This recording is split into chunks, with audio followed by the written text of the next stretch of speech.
Hello, everyone. Welcome to another awesome day of FileMaker training. I'm Richard Carlton, creator with fmtraining.tv, where every day we're doing great FileMaker training, Monday through Friday, even on holidays, United States. Frequently we forget there's a holiday. We just keep broadcasting anyway, largely because we love what we do. If we didn't love what we do, then we wouldn't do it. All right. So why are we excited to be here? Well, if you scroll to the top of this page, you see that we are fmtraining.tv. We get to play with the coolest software on the planet. Sometimes you get down on some people who work on it and you're like, you really need to do this and this and this. But holistically, if you look at the product in general, because of all the great foresight and thought and hard work over the last 30 plus years, the platform's really great. There's a lot of people who use it.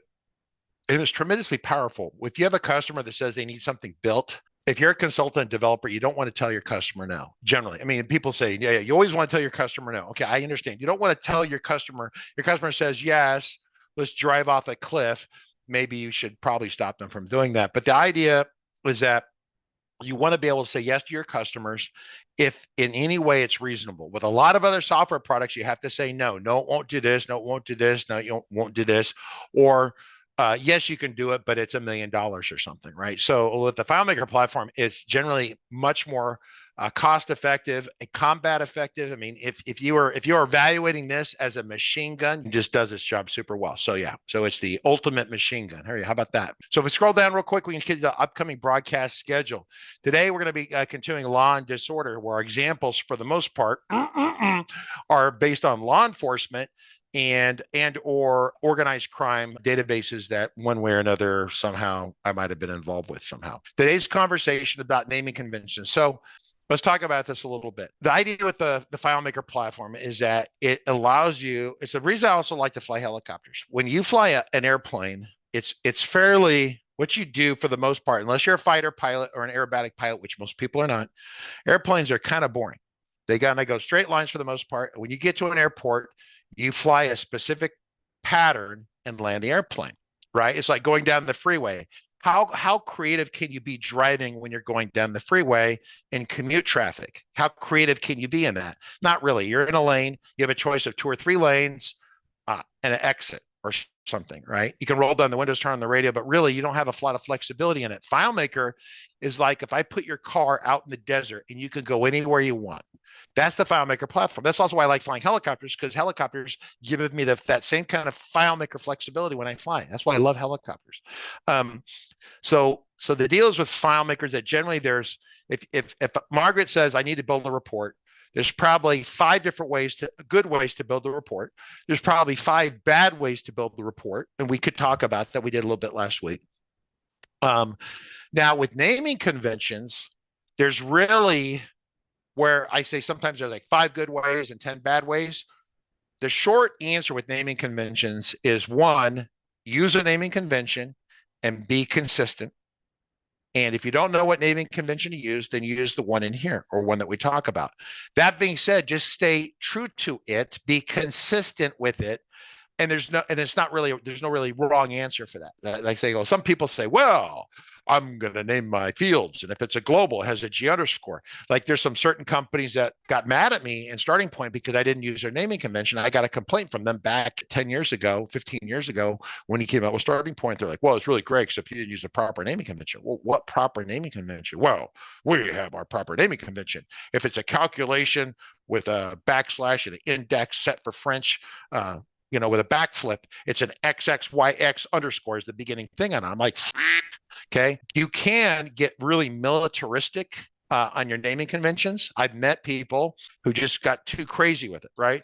That being said, the opposite side of using a naming convention is a person who says, literally, I had a database, I'm being absolutely true, and it was actually a law enforcement database. They were printing labels on a label printer, and they had 4 scripts, and each script was named print label with identical spelling. And I had to fix the script, except I didn't know which one was the effect. They said, oh, it's a print label script. And there's 4 of them in there. Totally different. Called and using different parts of the database. And so the idea is that on one side is there's this obsessive compulsive disorder kind of thing that you can do with FileMaker. And FileMaker is flexible. It will do obsessive compulsive naming, or it won't care at all about the naming. If you name every layout the same name and every script the same name, FileMaker can still tell them apart because it's that smart. Okay. You can't name all the fields the same name. That's not no bueno on that. But a lot of things you can name with the same name. FileMaker keeps track of it. Now, you as a human can't keep track of it. You're going to fail at that. So my strategy is to give you some guidance in this document, and I also verbalize a couple changes that I would make this document. Margaret's going to probably make a change this document. My thought process is don't blow off naming or documentation totally, but don't go OCD. Unless you love OCD and you're that kind of person and you're up all night, like I saw, my wife is a big book person. She sent me a picture of a person who had a book collection, and normally you have books organized by history or topic subject. This person decided they were gonna organize the books by color, like color of the binding. If they're both red, they were together on the bookcase. Then it went red to orange to yellow, and I thought it was visually beautiful, but insanity would fall trying to find actually a book of the topic you wanted. So let's talk about naming conventions. So if you have a FileMaker file, let's talk about the areas of confusion. Really, the areas that you're going to have, let's start with an easy one, layout names and script names. So the idea with script names is that back in the day, we would just kind of group them together but they were all in one list. Then they came out with this idea of folders. So if you open up FileMaker and you have a copy of starting point, unless I threw it away, which it looks like I probably did. With layouts and scripts, I've kind of come to a similar conclusion on it. So the idea is the whole point with naming conventions is that you can specifically identify or target a script that you want to work on or a layout that you want to work on. All the scripts and all the layouts have a number on them is my suggestion. You can start at 1 and maybe 2, and then maybe 3 and 4 and 5 and 6. You have a bunch of scripts. And if you had numbers on them like that, that's great. You can also have folders in them, and we're going to show this to you momentarily here, where you have groups of scripts that support a specific feature. Now, in this case over here, we'd have a folder that's called login, and all the scripts that have to do with login would be under there. Now, in starting point, there's really only a couple, 2, 3 scripts that maybe have to do with login. And so I might combine login and log out together. These are the scripts that automatically fire. They're script triggers, right? Well, you put them in there so you know that someone says, when I start FileMaker for the first time, it flashes, crazy stuff happens, and then it blows up or goes to a screen that I didn't want to go to. You know that that is attached to a startup script. The startup script should be somewhere here. I call it startup, you call it login, you call it whatever you want. There's this, what I would call generalized navigation. Then what I tend to do is I create folders for the different modules in starting point. If I had a contact section, right, I would have a folder called contacts. These are all the scripts that support contacts. Maybe all the scripts that support invoices, right? All the scripts that support projects, right? So you have a projects table, project layouts. These are, then you have a set of scripts that are supporting that area. I would put those in these folders. Where you have security might go to the top. You might rearrange it, do something like that. You could have security in there. You have maintenance navigation. But in terms of portal navigation, some other stuff like that, those would be sub items that are in here, right? GTRRs that go to related records. Some of you may or may not know what that means, but it's if you're on a contact layout and you press a button and it runs a script, that script should be in the contacts folder here, and it should have a unique identifying number on it. In fact, it's easier for me to, you can see it right here in the next graphic. I come down here. So you can see that we have a folder. This is script triggers. And we say that all the scripts in here the numbers range from 100 to basically 200, okay? And so you put these in here. So that way, if you have print label, and then you have another print label, which is fine. I mean, I might want to put a little more detail, but say you didn't. You would know that you're looking for script. If a customer has a problem, they say, I was playing around and I was playing with this script and it did something weird, I'm going to say, give me the script number. And they're going to say 451. And then I can go to 451 and pop it open. Now, if you have 10 451s, because you took 451 and you duplicate it and kept the same number and kept the same number and kept the same number, then we have to do something called resequence, is where you go through, and when you get to 451, the next one of that is 452. And the next one is 453. So you take the most junior staff you have in your organization and you set them down and you make them do this. And you say, and you tell them, this is incentive for you to promote yourself in the organization, to learn more skills. So you don't have to do the resequencing job. So when they're brand new and they know nothing about nothing and they're trying to learn, resequencing helps them learn also about database organization to a degree, right? They might hate you for it, It's like having someone clean the toilets, but it's an important job. I personally resequence scripts all the time. I personally am willing to clean toilets all the time. I I mean, never you send had in me someone to do. resequence FMSP when I was like a kid too. Yeah, when you were okay. See, this is starting point 23 Yeah, light. you got 23 I'm light gonna bring available. this over here. Open up. Okay, I say okay. So it runs a startup script. It drops me on this screen right here. If I go to script workspace, then I can see that I have a general folder here. So, and I look in here, and some of these scripts I've been working on cleaning up and cleaning out, right? That they're not used anymore because Nick Hunter got in here and made a giant mess out of my light file, right? And so light's not supposed to be this complicated. So you have general section in here, another couple general set device modes. So we know what device you're on. So it puts that's a global that tells it's on an iPhone or iPad, maybe the resolution. Here's preferences in here. Dashboard makes sense. General scripts. Wow, this has a transient notifications in it. That's interesting. You asked That it would to be a be really great incorporated feature. into light at some Yeah, point. that was a damn good feature. Part of that I don't want to say I invented, but I mandatorily forced it into everything that I do.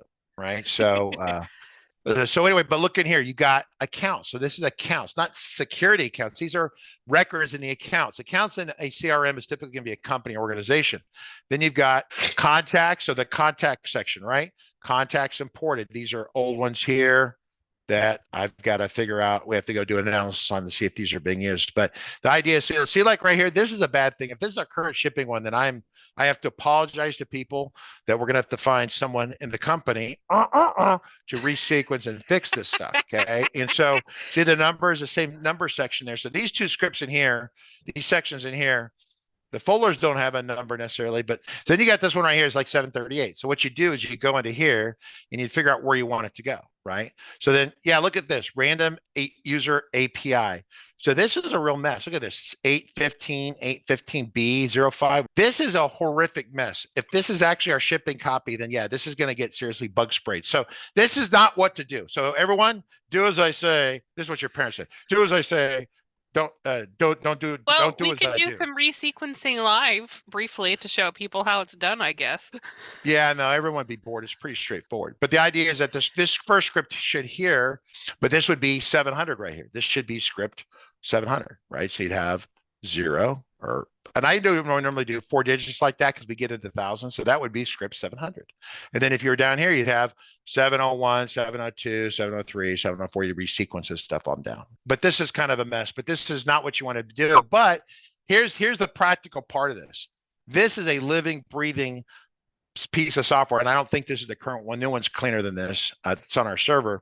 But as you add things to it and you remove things to it, then you generate kind of a mess. It's like tracking your muddy shoe prints on the floor, right? Or like they have the video, the dog took a doo-doo on the floor and the Roomba ground, the vacuuming robot at night fired up and it went around the house and it took the doo-doo and spread it all throughout the house. So that's kind of what we've got here. It needs a cleanup. Needs to be sanitized, but you would go into the folder and you would set these numbers sequentially so you could find them. So the contacts should all be together in here. There shouldn't be 2 folders in here, right? I get rid of that one. We say delete.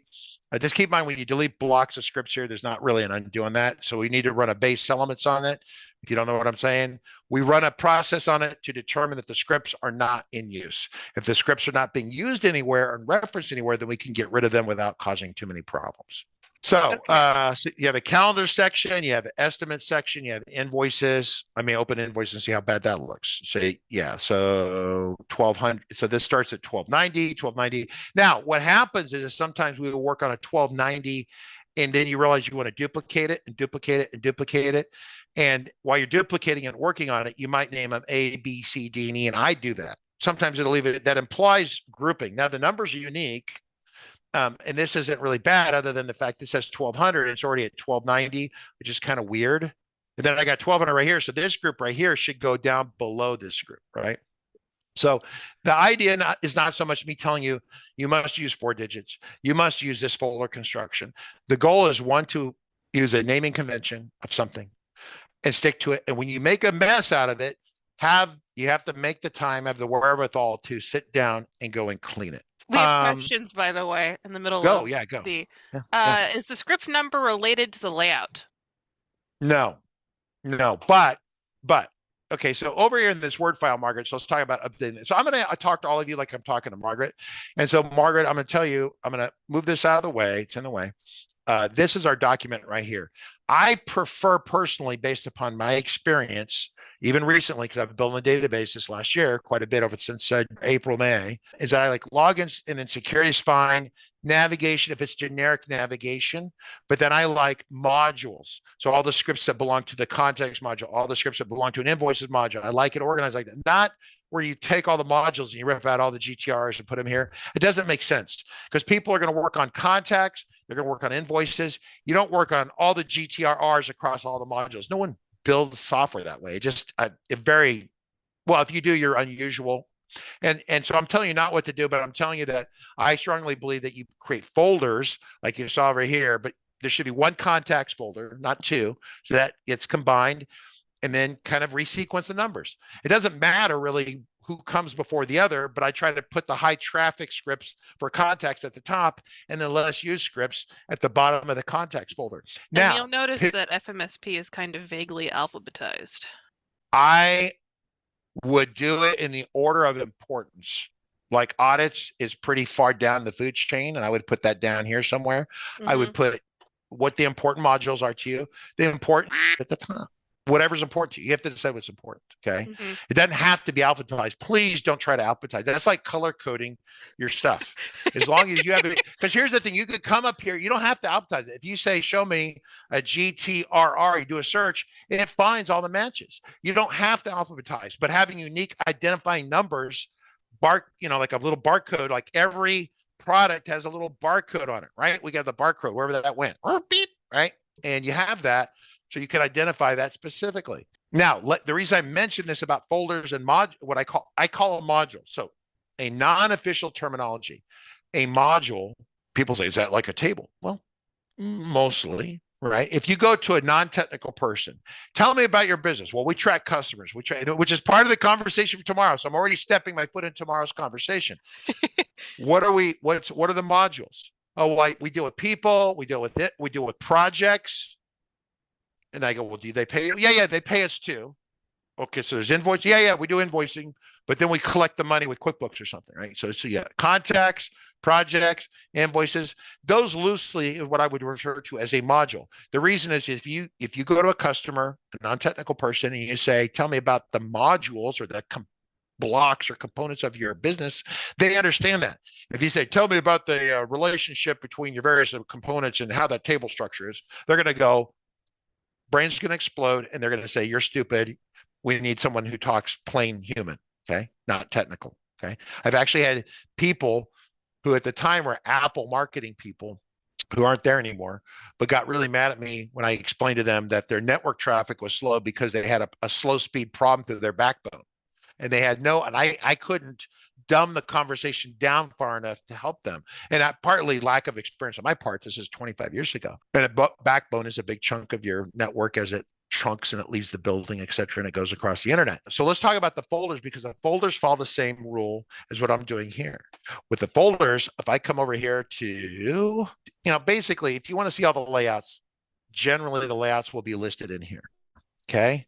Notice that this is a folder in a hierarchical and it's modules. So the same kind of module-y thing that's in scripts is over here. The numbers aren't going to match. Like accounts is over 100 over here. I guess you could, if you were really like super organized and you had this all figured out in advance, then you could plan it this way. But like when I did that project for Big Valley Aviation with the helicopter maintenance, it was an organic process. I built some stuff and they go, that's really great.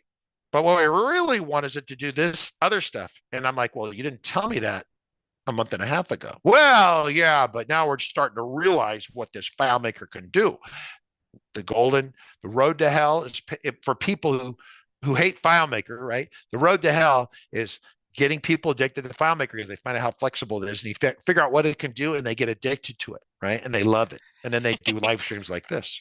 So what you can do is that you can hide this menu up here. You don't have to see it. So if you really, really, really want to see all the layouts, you go File, Manage. So manage the database, that's a schema. Manage the security, that's the passwords, right? Forget value list. I don't even know if I've ever used that. I don't think I've ever used that. Go to layouts, right? That's a list of layouts and scripts, script workspace. So if I go to this, you go, it's a script workspace. Okay, you're in here all the time. Should be in here all the time. Unless you're brand new and then you're afraid of it. Don't be afraid of it. Go learn. So don't be afraid. Manage. So database, that one's good. Layouts. So layouts are a lot like scripts. So go to this. And it's like, well, it looks a little different. Yeah, I get that. But what it's showing you is this is a folder. And so these are the mouse layouts, right? Because we, on different versions of Starting Point, notice there's only mouse layouts.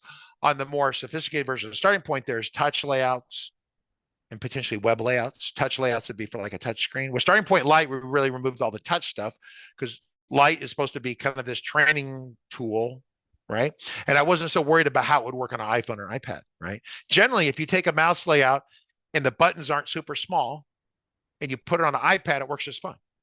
Generally, if you make a little tiny button, they can only type it. See that little button right there? Your fat finger, at least my fat finger, I can't get it. It just doesn't fit, right? So my finger's too big for that little tiny round button. So that's the deal with that. So anyway, so with mouse layout, so everything's a mouse. Once you're inside mouse, we have account section, contact section, and the number starts at 100. And there's 100. Oh, see, these are much more organized, right, Margaret? Why is there an L in front of the numbers? It tells me that it's a layout. And so you could go over to scripts and put S and a 4-digit number. I never did. Because I basically number 3 things. I number the layouts, L. I number the scripts with just a 4-digit number. And then the last one's a little bit more challenging. And there's people with differing opinions on how they want to do it. Once again, there's, as long as you find it consistent way of doing it, just pick something and do it. If you go File, Manage Database, a keyboard shortcut, Command-Shift-D, you have to kind of contort your left hand if you're left-handed and hit your keyboard. And it pops this up right here. And you go to tables, right? So not tables so much. I have these little 3-digit things in front of the table. I've determined that's generally not necessary. Putting the little 3-digit identifier in there turned out recently that it didn't seem to buy me anything in terms of thoughtfulness or understanding. So I don't bother with the little 3-digit leading pieces anymore. But you go to relationships. This is where you structure relationships. This is where it gets in the conversation about Anchor-buoy. Okay. If you think that you can't find it for scripts called print labels bad, try finding something in here. Okay. So what we do is that with Anchor-buoy, we've talked, and Calvin should have talked about this, but he's not me, so he would talk about it differently. But this is a technique, a process you follow to organize your relationship graph. So when you build a layout, the layout is always, just for now, for our beginners here, is always attached to an anchor. So an anchor is a thing that goes down in the water, and up on top is a buoy that floats. And the idea is that it's a buoy. The anchor is here at the bottom of the ocean. So I guess I could turn the whole screen kind of sideways, but that doesn't work for me because it looks sideways for me, but it's still upright for you. So, but imagine that little blue, that one here is at the bottom, and these are all things that are floating up on top. This is a table occurrence group. This is a single table occurrence. These are all connected together. So there is a table occurrence group. This table occurrence group is not connected to this one. It's not connected to this one, not connect this. The reason we don't connect them all together is because that way their performance doesn't go in the toilet. Okay. If you connect all these together, you create a spider diagram where one piece connects to all of them and one ring to rule them all, right? And if they're all connected, then the performance literally, it's just bad. And so we have rules about how we do Anchor-buoy. If people have questions about Anchor-buoy, they can ask. But the short version, if you look at this isn't hard.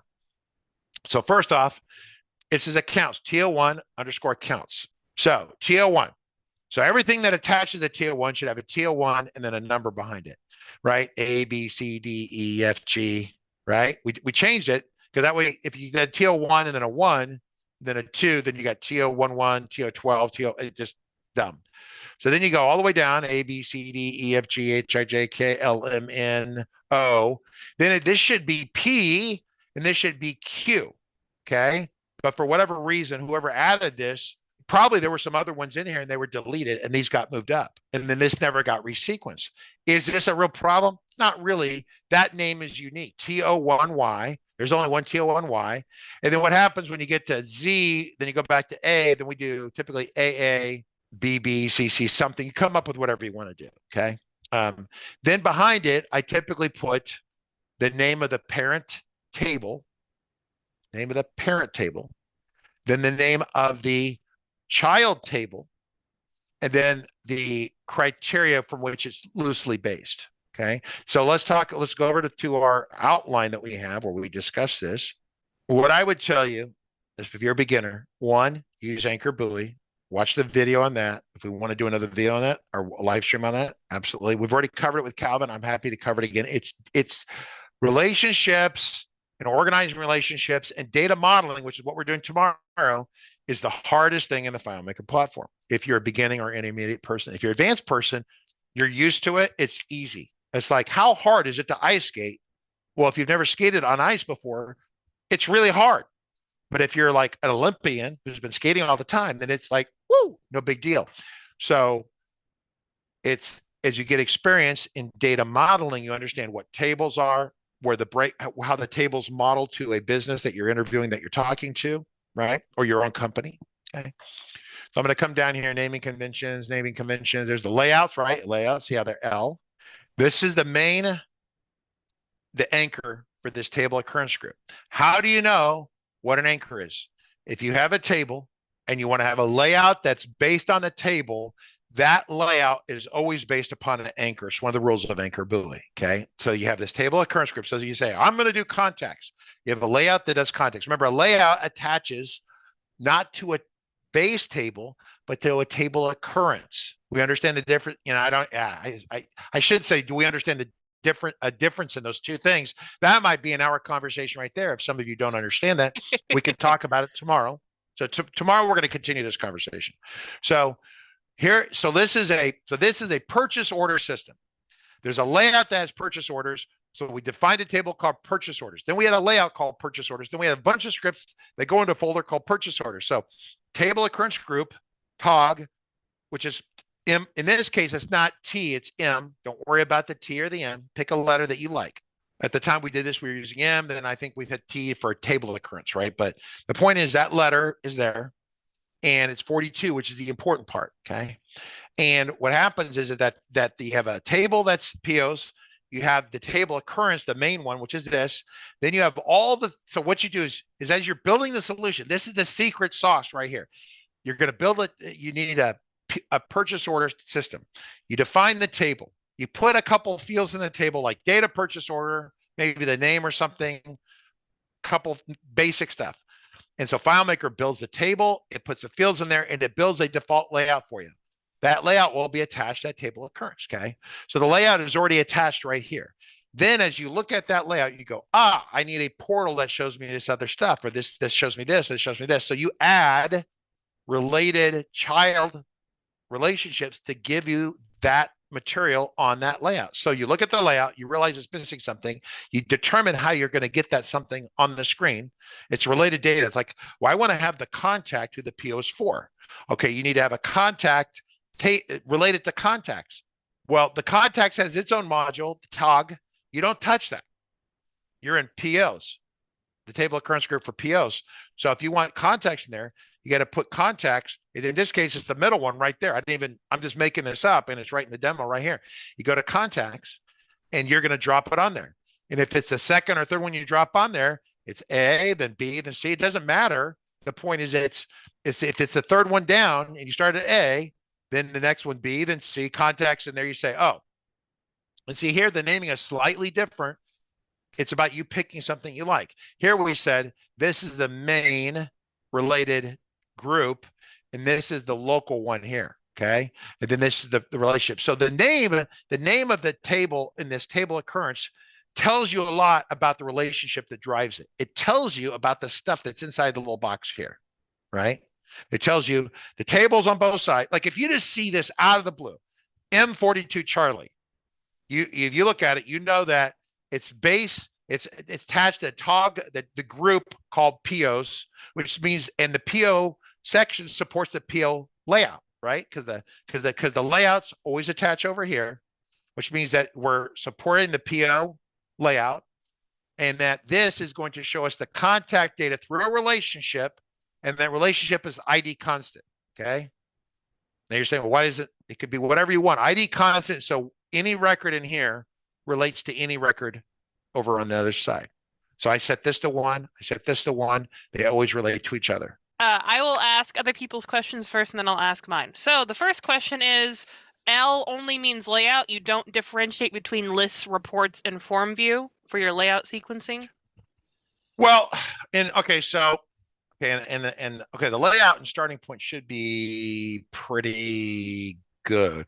Let's just take a look at the layouts right here. So the answer to your question is you are correct. Like if I go look at like I'm gonna I can't really zoom in here, but you could if you look right here. Here's accounts. I say L100. So the numbers are just sequential. So they have a unique number. It was like your social security number or whatever government number you have. If you're a foreign person, your government probably has a number for you. It's not Reuben the frog. It's 5312111B. And that's his unique number until he dies. And then after he's dead, it's probably still unique. So everyone has a primary key if your government wants to track you, okay? Your primary key. So we just say data entry. I say list view. So all these are the number, then the base table, and then you've got what it does. Data entry, list view, a search pop-up. If you look at this plain English, it's pretty straightforward, right? Then you got a report, could be a fancy report from my boss, right? Could say that in there. Might be careful with naming things like that.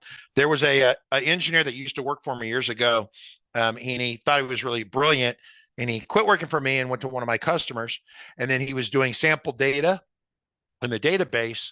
This guy wrote some stuff that you would only see at a strip club or at a bar where everyone's drunk.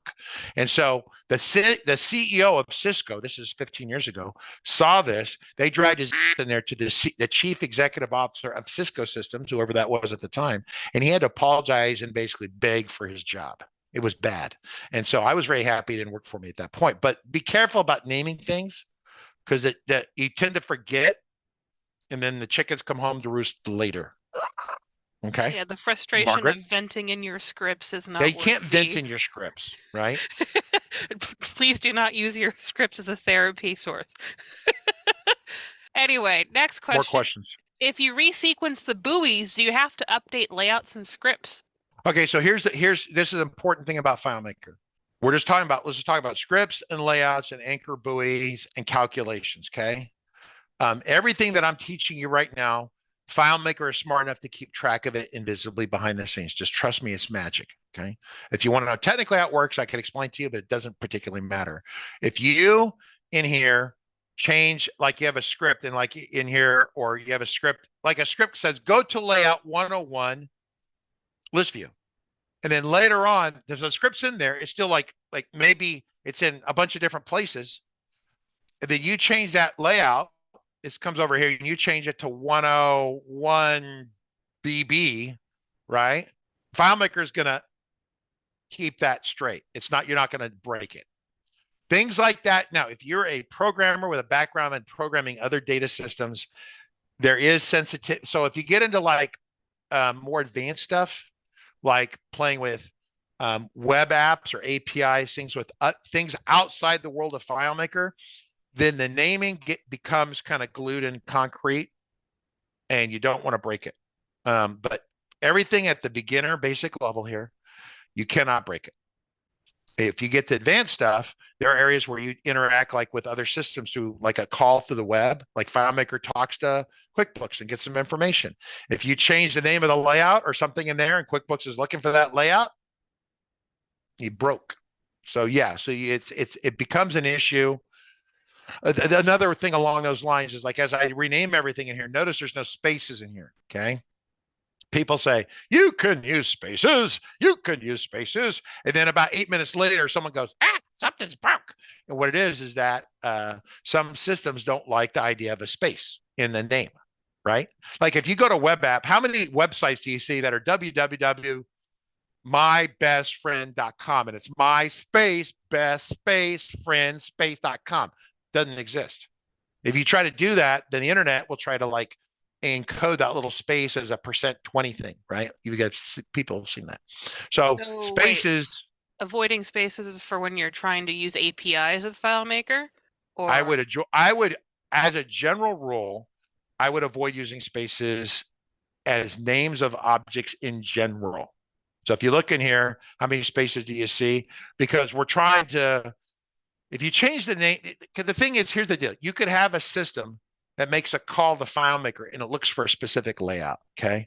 And so say if you program it to look for this layout right here for some reason, right? Because when you talk to FileMaker, you actually talk to it in the context and you talk to it with by targeting a layout. That's how you work. So if some system is going to talk to FileMaker through the FileMaker server, that system is going to target a layout. Now, a lot of times, if we did something like that, we have a separate folder called web layouts. That means that those layouts can never be renamed ever, ever, ever, ever, or bad things happen. Make sense? oh, So okay. I've seen those before. so Slack, yeah, you've seen them in some of our CC stuff. So you Yes. have context assets, and you have these ones called web. Web means that they're interacting without. For me, if I see a folder in here called web, right? And I'll have CMS one has some if you want to pull up CMS. 4, 5, Well, because this 6, is the 7, 8, database 9. that connects to fmtraining.tv, I think, right? Yeah. So if I go into scripts, web scripts, unnumbered, those names cannot. If I change these names right now, all sorts of web processes will be broke. I can't submit a tech support request. I can't, I mean, if it's bad enough, someone might not get paid or money might not move from point A to point B. So what we do is we made a number in here. Now the folder name doesn't matter, okay? Because the folder is just a visual thing for you. You could call it doggy, doggy, doggy, doggy, doggy. It doesn't matter, right? You see what I'm saying? So that doesn't matter. But the things inside there have specific names that the he who shall not be named shall not change the name, okay? And as a result, like this one, PSOS diagnostic, there's a space in there. That diagnostic is not one that we run from the web. It's when one of these malfunctions, then I can run this script to do a triage to backtrack to see what failed. Okay.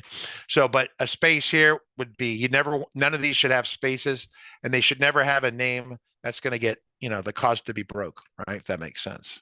So I'm going to put this back because I don't think I can undo it. It's not letting me undo it. So I'm going to click on it. I'm going to say, no, it lost its mind. Oh, you see that? What was happening? Okay. This is a bug in FileMaker that's being fixed in the next release. FileMaker's about to crash on my computer. So I clicked on it. No. If you change a bunch of folder names, a bunch of script names on the Mac in FileMaker, eventually what it starts doing is I'm going to click on it. It'll go to rename and then it undoes it. It like, I'm going to get it going. I'm not going to touch. Hands up. See that? I wasn't touching it. And it said, oh, no, you're not going to do that. If I keep trying, it'll blow up FileMaker. That's a bug fix in the next release of FileMaker. And I thought it was just me. I'm like, who the hell's touching my mouse? Because I can't get in here. I try to rename it. You have to quit FileMaker, reopen it, and then it kind of goes back to behaving.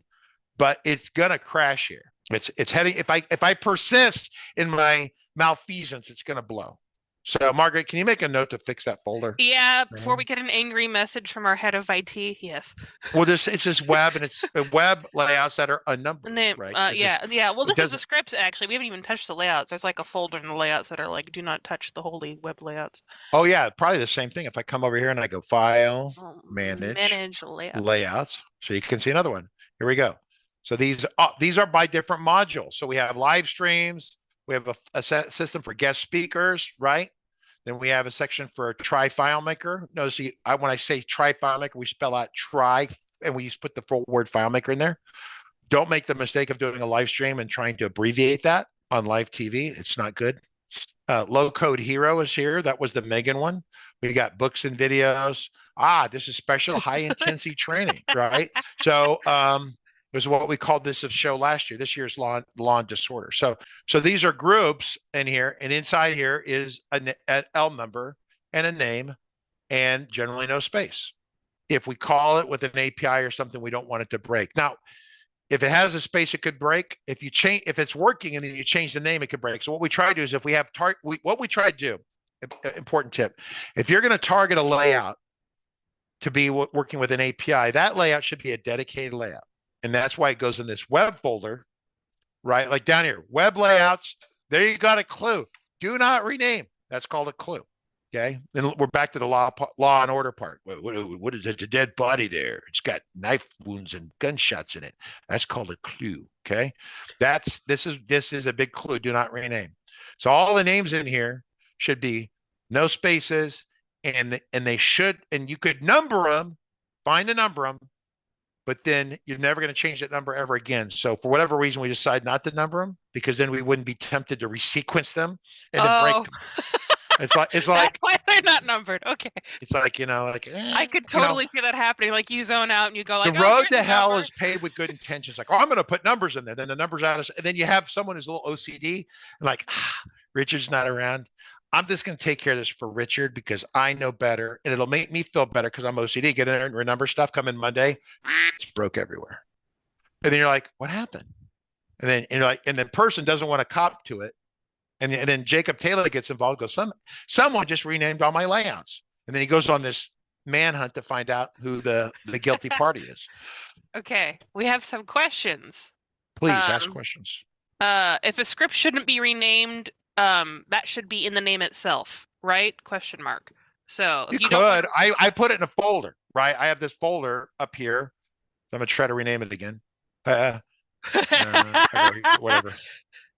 Okay, this right here says web layout or web script, do not rename. Okay, yeah, that's what that folder is supposed to say. Okay, Margaret's going to change that right now. Okay, next question. If a layout says pop up, is it a card window? So when you title like a window like pop up in like because for me, I don't use any other windows as pop ups. I mean, it's like having a card style window as a pop up. It's not really. I kind of almost should be kind of a day or half a day on a live stream. That's a good topic. So it pops up that we can select something, right? So if I say pop up is just listen, you can use dead frog guts as a key word as long as you understand what that means. And more importantly, this is the trick with this. This isn't about today. None of this is about today. This is basically like documentation. If you're not going to document, at least number your because you're going to go away for 6 months or 12 months. Someone's going to say, come back and fix this, or they're going to hire someone else from your team or hire someone, whatever. And they're going to come back in to backtrack what you've done. And you will find that your life, like I can't remember really, like I did some coding in this Big Valley Aviation database 4 months ago. If I get into it after about 15, 20, 30 minutes, maybe an hour, I'll feel pretty good about how it kind of works. But it takes me that long to kind of remember. If it's been a year, it might take me a day of just poking around to kind of figure it out. If you've organized things and numbered things, that will make your reintroduction or re-familiarization with the system much easier, okay? If you document, if you not only numbered it and grouped things together and also put a couple notes in there, like we use this to do this and this and this, but not for this. Or you say this report is generated by this bound set, whatever.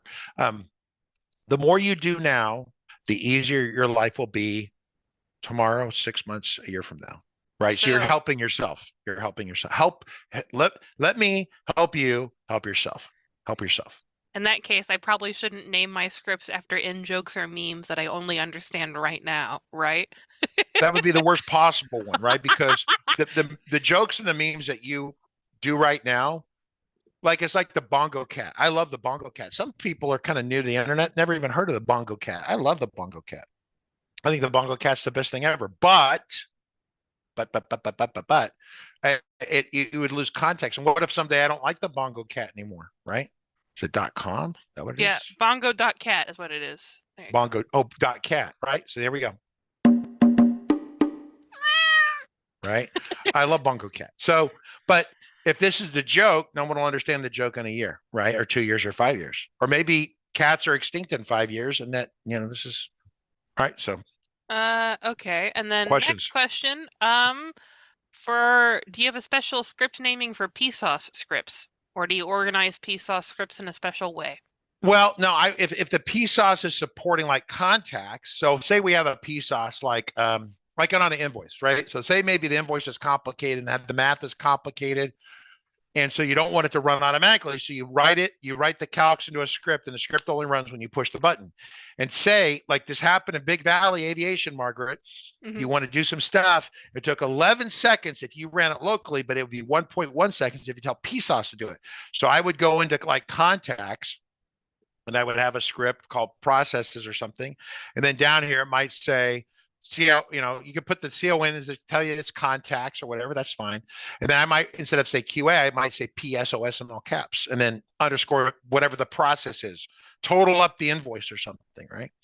That way, it's for PSOS. But for me, I think about, this is me personally, I think about things in a module, right? Because that's the way the customers explain things to me. I have a helicopter. Helicopter is a module. We're doing work on the helicopter. It's a project or a job. So there's this job. So if I'm working on a screen to do a total for the job, then I have a jobs or projects folder in here somewhere, right?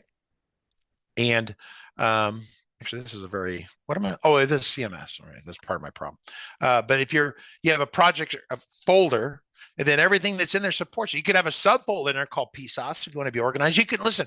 Once again, this goes back to the first thing I said, is that you can name this anything you want, but just pick something and try to follow it, be consistent.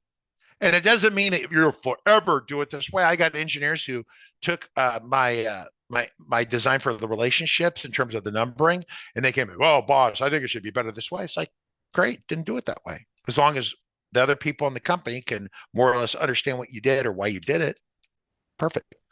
Well, everyone should do it that way. Okay, well, then now you're being a little dictator, and then you're going to have there has to be a conversation, right? I try not to tell my engineers how to do little subtle documentation things. I'm happy if my engineers just document like they're supposed to. Because we all know we've been there, building. Oh, got to get this done. Got to get this done. Got to get this done. Friday, 5 o'clock, 5:30, 6 o'clock. Going to go home. Got it done. 6:15. It works. You go home. Monday, you start a new project. You never go back. Well, I was going to put documentation on Monday morning when I came back because I'm such a good person. No. That never happens. You better do documentation in flight. Whoa, what if I missed the deadline? I don't know. Then you estimate the deadline incorrectly, you didn't manage your time correctly, but you really, and the customer needs to pay for that. If you spend an hour coding and 30 minutes documenting, the customer owes you 90 minutes worth of payment. Unless the customer wants something built with no documentation, they might think that's great until they have to get it fixed in 6 months. Okay? Next. Is there any special documentation for the inside of scripts, like in the comment section? People come up with that. Once again, I set my expectations really low because I got a bunch of people who frequently I'll get a bunch of senior engineers that think they're smarter than everyone else. Not always the case, but some. I'm not even talking about Nick. I think Nick gets on his high horse and then you show him something better, and he will tell you when he sees something better. He dumps it. He dumps his idea and takes a new idea. So I'm not talking about Nick, but yeah, no, it's as long as you ideally put your name. Some people have this like a little format they glue into the top of each script, like a little blank form, and they fill out their name and the date, and then maybe the purpose, and they'll list the dependencies of the script. That's a good one. There's nothing wrong with that. Those are great ideas. I think that you should do that. Do I have a format they follow? No. Should I have a format? I could specify. Listen, as a boss, you want them to document it, right? And give us a clear idea of what's going on. But I'm not going to tell them how to do it because I want them to still have the creative flexibility to make it their own, make it great, but make it their own. I mean, no one why drive down the freeway? I'm going to get a Jeep and drive over the hills and over the dirt and over the mountains and make my own path. If FileMaker is flexible, let them be flexible. But you ask them in return for the flexibility that they actually do something and don't just ignore it. I'm just telling you, it's just 33 years of doing this, right? It's like, we're about the end of the hour. We could pick it up tomorrow on for the moment. Data modeling. Yeah. Data modeling is kind of a tough one. Tomorrow will be a fun discussion. Well, we'll have to pick like a concept and then try to figure out how you would figure out what the tables and everything would be for. Well, we just do an organized crime one, right? That'd be fun. Yeah. We'll pretend that Ruben has been killing frogs unauthorized and he has a frog business, illegal frog business, exploding frogs. There we go. Well, exploding frogs. That too. I was thinking importing exotic frogs. sure that's illegal. Ooh, and how to get around the customs agents at the Fed. All right, well, you folks are good. I'm going to cut you loose. I've got to go make sure my student doesn't try to kill someone. Oh, we good? Yeah, we're good. I will share screen and set you free. Goodbye, everybody. We will see you tomorrow.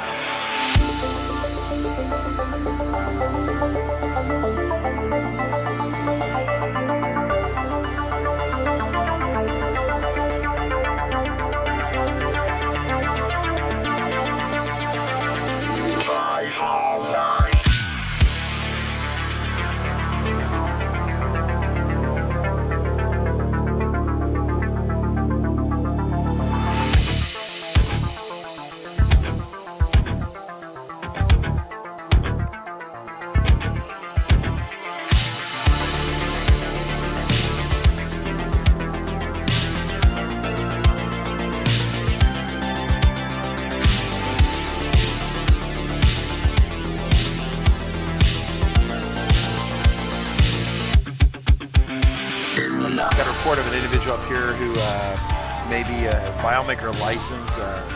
Well, it's potentially expired. Look in the back of that car right there. Looks like the FileMaker license has expired. Sir, I need you to step out of the vehicle. Sir, step out of the vehicle. Sir.